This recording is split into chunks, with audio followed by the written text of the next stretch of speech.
Yesterday, Arrowhead's game director on Helldivers 2, Michael E., gave us another carefully crafted message, outlining the short and long-term goals for the development team, along with promises to do better and admissions that the team did not hit their target with the latest update, finishing with, quote, "What matters most now is action, not talk." I agree. Welcome to the channel. This is Lieutenant BuzzLitebeer, and hot on the heels of this latest, let's call it familiar statement and wording from Arrowhead, players are now coming to grips with time frames. They're coming to grips with promises of reworks and the re-examining of the studio's balance approach. But the thing is, haven't we been here before? We're going to get into all of that in just a moment, but first, I wanted to say thank you for all the love and support you consistently show my Helldivers uploads, and just in case you haven't done so already, consider hitting subscribe. It's free, and it really helps out the channel, and while you're at it, take a few seconds more to ring that notifications bell to receive my latest upload alerts. And now, let's jump into the Wayback Machine and take a look at this all-too-familiar pattern with Helldivers.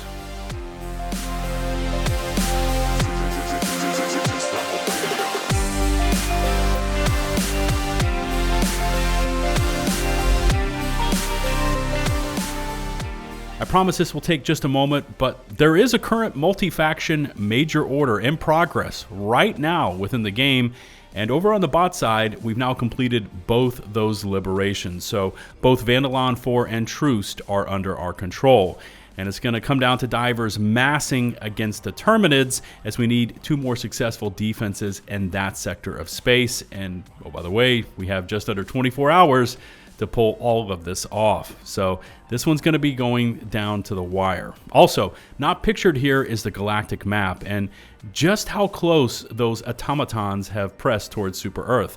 They are nearly on our doorstep, so you need to keep both eyes trained in on that one. Today's daily or personal order is to kill 40 enemies with the Eagle Cluster Bomb, which, by the way, is not the best at taking on those bigger enemies, where it's actually really poor, but it does clean up chaff fairly efficiently, and that's how you can quickly rack up those necessary kills and net yourself 15 easy medals.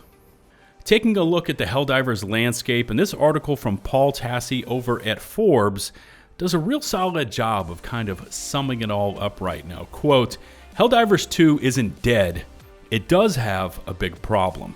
Now, Tassi goes on to outline some of the extreme statements being made over on social media, but does admit that Helldivers has serious issues with both maintaining consistent player counts and with their internal dev actions in terms of balancing.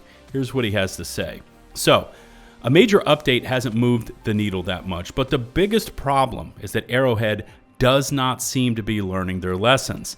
This has happened many times at this point, where the developer has been too nerf happy with the things players have enjoyed using, and with super strong enemies, they have needed those things. Arrowhead previously indicated they had learned from doing this in the past, but now Escalation of Freedom brought new nerfs to things like the flamethrower, and its new difficulty can be a just stupid amount of huge enemies that is not terribly fun. Tassi then goes on to reference the aforementioned statement made by game director Michael and this now new promise to do better by the studio. Quote, "The action here includes things like making player fire damage better and nerfing chargers, but another thing is exploring creation of a beta environment to test these changes before things roll out and everyone is mad. The main refrain from fans is, why do you keep nerfing things this much in a purely PvE game? And while there can be reasons for that, Arrowhead does seem to be consistently overdoing it." Let me say that again. Arrowhead does seem to be consistently overdoing it. And it does not seem great, as this is a game that constantly sells war bonds with new weapons they want you to use over old ones. Of particular interest is when Tassi states, quote, "But the biggest problem is that Arrowhead does not seem to be learning their lessons," which, for many players that have been with Helldivers since the early days, this is one of their main gripes with Arrowhead. Great game, insane combat, overall awesome gaming experience, but Why do they feel the constant desire to nerf weapons, often gutting them to the point of making them an absolute non-factor? Now, the constant thread through all of Helldivers' many balance passes has been a formula of nerf first and then ask for another chance, followed up with familiar tropes such as "we hear you," "we are currently meeting to discuss the direction of Helldivers," "we want your feedback," all usually culminating in "we will do better," "let us cook," "big things coming," "no more nerfs," etc., etc. A point I wanted to circle back around to because as I uploaded yesterday's Helldivers video, it was unscripted, and I feel that I didn't quite land where I wanted to on a few very important discussion points. Now, the first was with this most recent statement as it relates with past statements, both from Johan, the former CEO, now turned CCO, and with an even earlier statement made by Patrick Lasota, head of product testing, and all of these seemingly recycle kind of the same verbiage. For example, here's Lasota from back in March, hot on the heels of, you guessed it, a series of controversial nerfs. Quote, "It is important for us to tread carefully so that we don't ruin fantasy and fun when we do nerfs."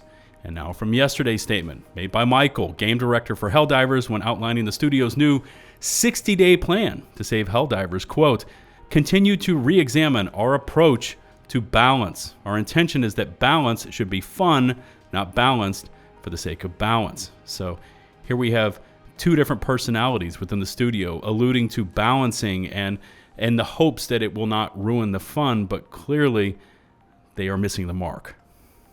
And there are countless examples, I'm not going to quote up on screen right now, from then up to now, where certain outlier weapons have been admitted to as underpowered by the studio, admissions that the balance was clearly off, along with statements alluding to continued meetings and rethinking of balance, game design, and, the overall nuts and bolts of Helldivers. But my point here, and the one that I really failed to deliver in yesterday's video, is that this song is becoming too familiar. And with that, it's becoming boring. It's becoming disappointing to the loyal diver player base. They've already told us that rethinking is happening within the studio. We've read that for months.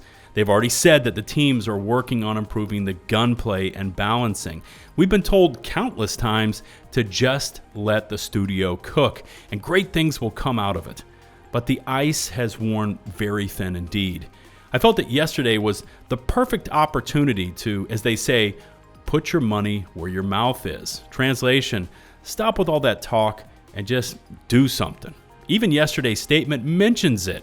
Quote, "As many of you have pointed out, and we agree, what matters most now is action, not talk." Just breaking from the script for a moment, but here was the studio's opportunity.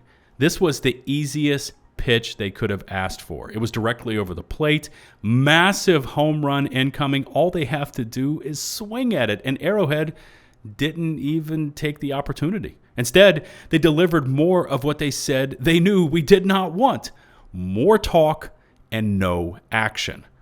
Again, this could have been a massive W for the studio. There could have been some sort of a version of a mild rollback. Difficult though it may have been for the studio to perform on such short notice, but it would have been the ultimate touch of panache to an announcement format we've gotten too accustomed to. We're numb to it at this point. Instead, it was more of the same, which, as the thumbnail is going to read for today, this announcement was a total waste.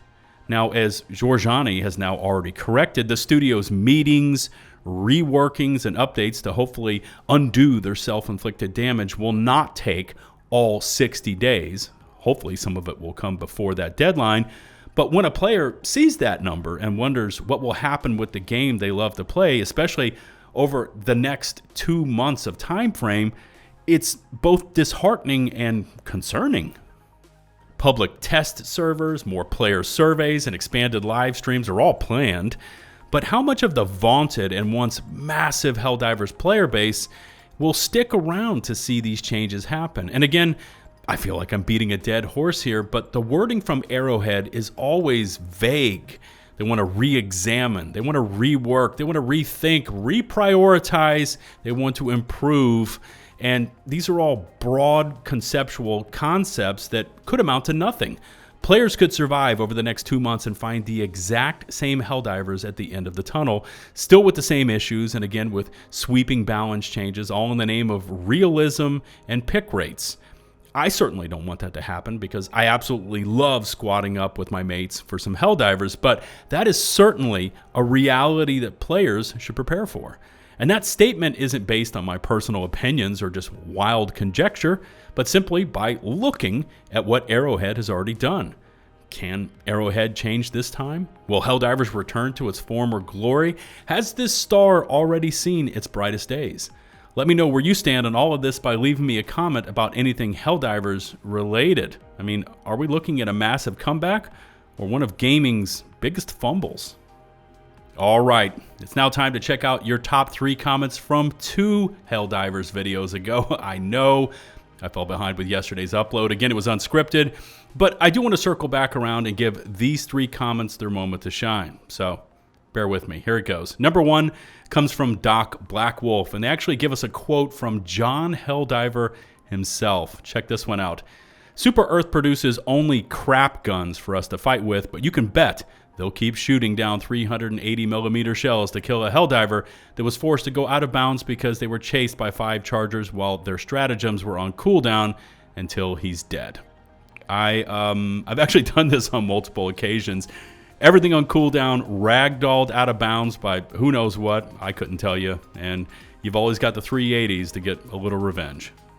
On, and number 2 is from Mick Layton 1601. They say, how do they expect to bring people back when they nerf the exact weapon they had a war bond centered around? Which, yeah, I touched on this in several of my previous videos.